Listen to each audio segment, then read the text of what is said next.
What do you think would make cars and bids even bigger? If we could more effectively communicate to people, especially sellers, that you get the most money selling on cars and bids versus Facebook Marketplace or whatever, like it is wild to me.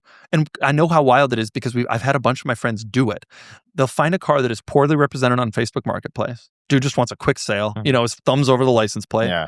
And my friends will buy the car, clean it up, put a good set of stock wheels on it instead of the 20-inch whatevers, make it look nice, do a little service, $2-3 grand, fix whatever's leaking, list it on Cars and Bids 6 months later, and like they'll make 50%.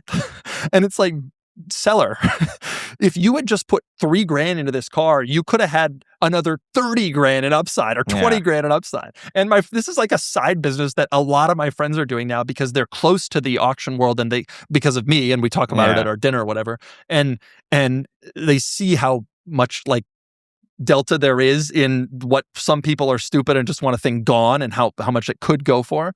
And I just wish we could more effectively communicate that. It takes longer. The process takes longer. You have to get the car photographed well. You have to clean the car. It is not like Facebook Marketplace where you walk out to your driveway and you take 2 pictures in your underwear and then you put it up. But some people maybe don't care about the extra $5 grand or $8 grand or 12 grand, but I bet most of them do and just aren't realizing that this is available to them. It seems like you should be offering some sort of service, like a real estate agent of cars. Yeah. Where you basically take it over, someone knows how to professionally go and like prep the car, like you would stage a house. There are businesses that do this. It. There are businesses that this is their entire thing, is listing cars on our site on Bring a Trailer as their job, is like prepping the car correctly, knowing that whatever rich dude who has the car just doesn't want to have the time, and then they take a cut of the final price. Yeah. It's a great idea. There are some cars that I see on Facebook that are selling at just unbelievable prices. I saw a Cybertruck that sold at $62,000. That was pretty much new with a wrap on it. Yeah. Full tints. And by the way, that's another benefit to having cash, right? So some of these people are in trouble, especially in Vegas. You get people who are like in trouble and like need to get out of these things tomorrow. And I have a buddy who bought an Audi R8 this way. It was a commercial real estate guy right when the tariffs last year, when the tariffs were becoming like really a thing, the market was tanking. He was like terrified. No one was answering his, he was like, what's going to happen? And he sold his R8 for nothing. My buddy had it for 4 months and made like 20 grand on it. Wow. Because he had cash when the guy was, be greedy when others are fearful. Well, he did that. Yeah. Now, from what you've seen though, is there any advice that you have for a bidder on Cars and Bids to get a good deal? Like a strategy? Is it good to like bid up initially? Is it good to wait until the last possible minute? No, wait till the end. People are insane. This is my strategy. Yeah. Our corporate team would probably prefer me say that they should bid as much as they can as early as possible and lock in those revenue. But no, you should wait till the end. But not the very end. We constantly have people who are like, I hit the button right at 0 seconds, but it didn't take my bid. It's like, dude, the bid clock resets to a minute with every bid at the end. 0 seconds or 4 seconds or 28 seconds, it's going to reset to a minute. You shouldn't wait till the last second, you idiot. Like, I want to scream that at people. But that's the right thing to do, is to wait till the last day. Like, you don't want to run up the price of the car early, and then just... How do you prevent sellers, though, from bidding on their own product and telling a buddy like, this is an interesting topic. Everyone who works for Cars and Bids is going to hate me for my answer to this question. The auction houses, the big ones, don't. You are absolutely allowed to bid on your own car. Or, I mean, they might have rules that say you can't. You can't, yeah. Okay, but like, all the big auction houses allow this to occur, more or less, in one way or another. Even if bidding on your own car is you have an agreement with the auction house beforehand, and you are the plant in the back of the room.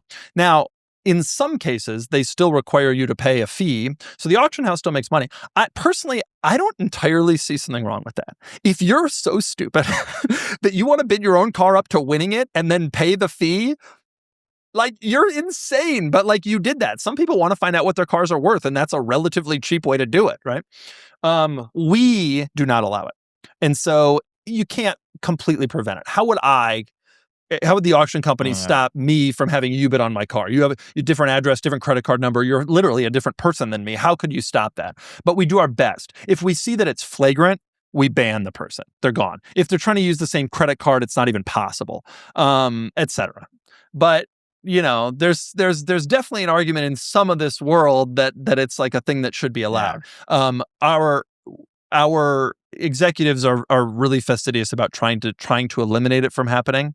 But it's hard to completely stop. And I think everybody understands that it's impossible to completely put an end to. What's been the most surprising sale on Cars and Bids? Oh, there have been a ton. I used to complain to our reserve team, why'd you take this car? And then it would sell. And I just have stopped. In fact, I actually did it this week. I complained about a car and then it sold for the exact number that the reserve team had it at. And I was like, damn, it's been like 6 months since I've done this and made a fool of myself. And I told myself I was not going to make a fool out of myself ever again. And here I am doing it again. I don't remember the exact ones, but there were some times I would send them a link to the team and sort of be like, kind of condescending, like, what are you thinking? You guys know what, and then they say, it's like, oh God. It happens for sure. So that's one of the other things about auctions. People are, it's only worth this, it'll only sell for this. You never know. You have two really interested people, especially if your car is unusual or special in some way. You never really know what's going to happen. To me, because I look at Teslas all the time, I think Cars and Bids is probably one of the best places to buy a Tesla. Oh, yeah? Yeah.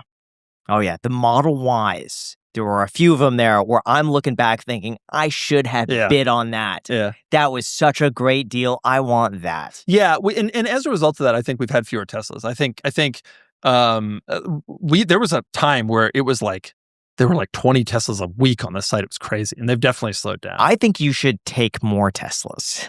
I don't think from the buyer perspective. I don't think we get as many submissions for Teslas as we once did. I remember when you had the Cybertrucks going up, and I would sit there watching the auction. It was my entertainment to see what this Cybertruck was going to sell for. Like, those are, have you seen that like famous reel where the guy's like negotiating on the phone? This is like a car dealer, and he's negotiating on the phone, and he's like, all right, the Cybertruck, I'll give you 60. And the guy's like, 60? I got all the wheels. I got the special accessories. He's like, listen, he's like, all right. He's like, I'm not going to actually make an offer on your Cybertruck because you need some time to come to terms with the fact that your Cybertruck is not worth what you think it's worth. Those fell quick. Some of the Teslas are definitely bargains. And I think they're especially bargains in sort of an open auction setting when you're kind of seeing a market set a price.